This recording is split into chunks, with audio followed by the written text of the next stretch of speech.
So guys, what is going on? We have another inmate that has escaped out of the Tangipahoa Parish Jail in Louisiana, and I'm hoping I'm saying that right, probably not. Anyway, Trayvon Johnson, a 19-year-old inmate.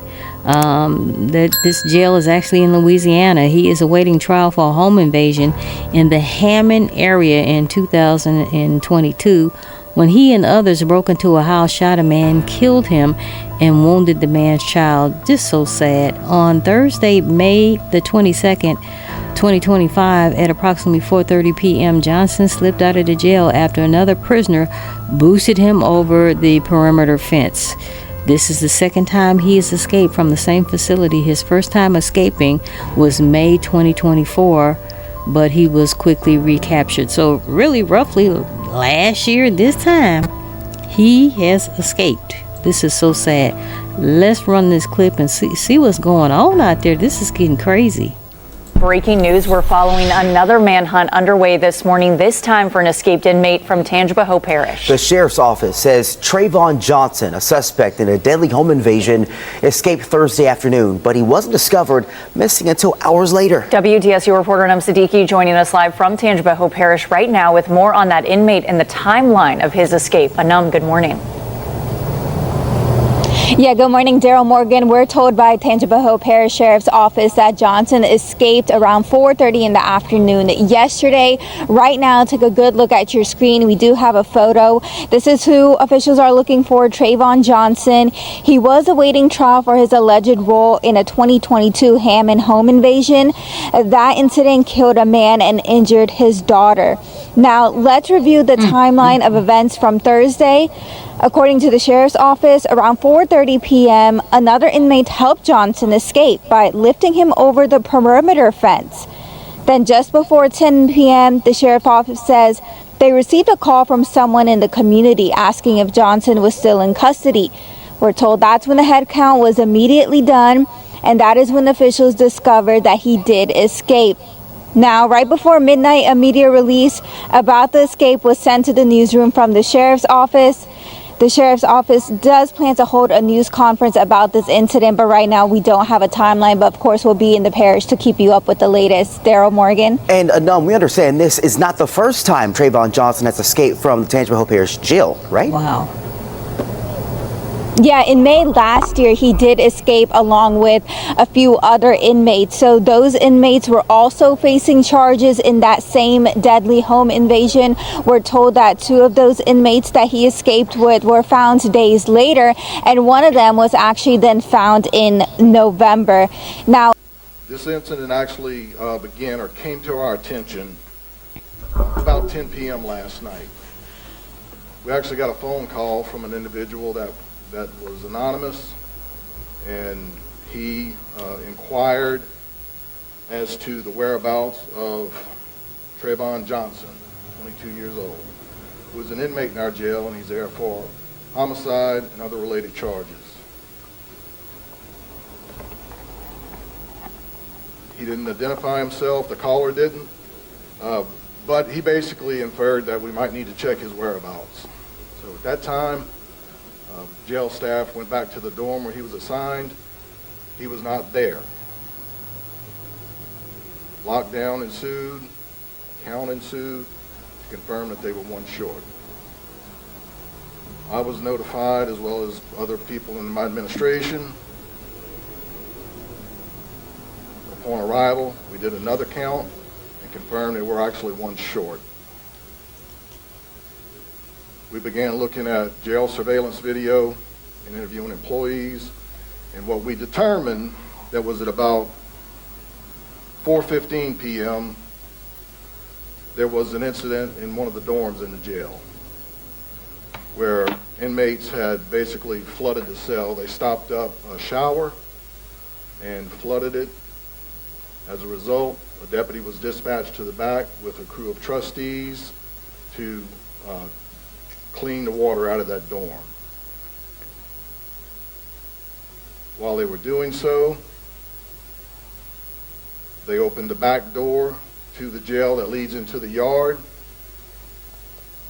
That's after they had pushed all the water out of the dorm into the hallway.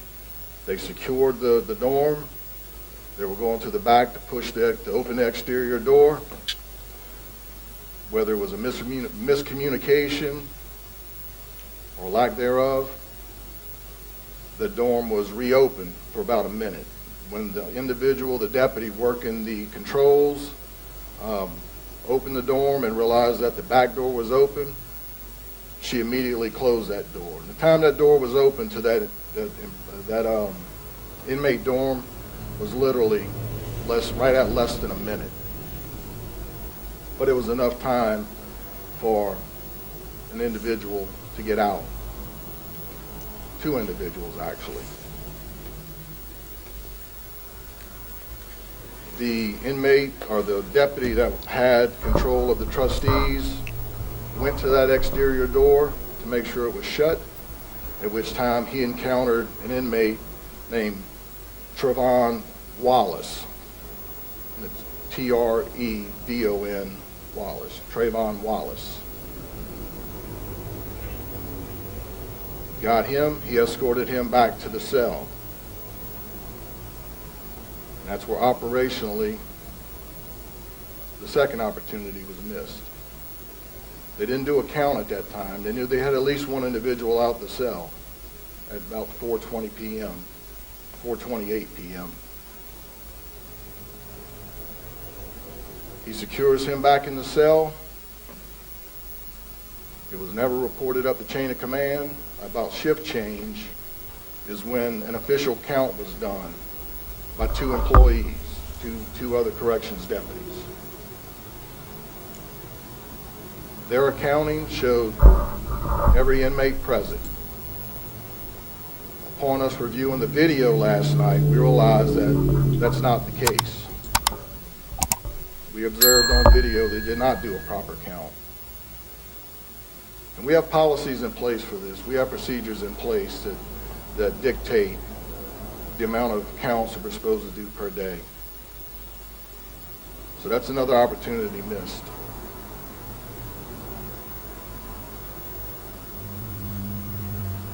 We go back and additional review of the video of the outside rec yard, if you will. We see on that video at 4:28 p.m. where you see an individual scaling the back fence. And this camera, it's a pan, tilt, and zoom camera. It's automatic. It just sweeps back and forth. So when it sweeps to the right, you see the first individual almost to the top of the fence. The camera goes away, and when it swings back, you see a second individual underneath him giving him a boost.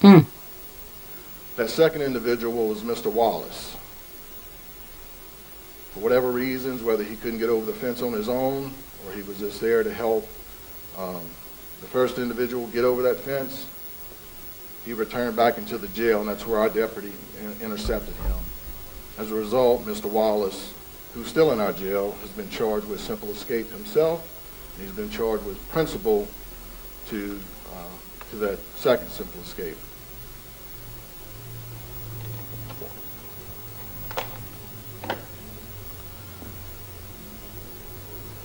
Within an hour's time frame of us learning about this incident at 10:30 or about 10:28 p.m., we notified surrounding law enforcement agencies. We notified Lavins, who's in charge of notifying victims of crimes, to make sure we got the word out to that family immediately. We entered him into NCIC as an escapee. Warrants were applied for. Playing out at the same time, and mind you, as you've been briefed previously, he escaped prior to us coming on board in our administration. Okay, it's obvious he's getting the names mixed up, and he's calling him Mr. Wallace and then Mr. Johnson. The guy's name is Trayvon Johnson, and he is 19 years old. So he's getting the names mixed up as far as who is still in the jail versus who is still at large. So the guy who helped boost Mr. Johnson over the fence. He is the one that's still in jail. However, Mr. Johnson, Trayvon Johnson, is still at large. They hate you. You're gonna die. I don't want to do this.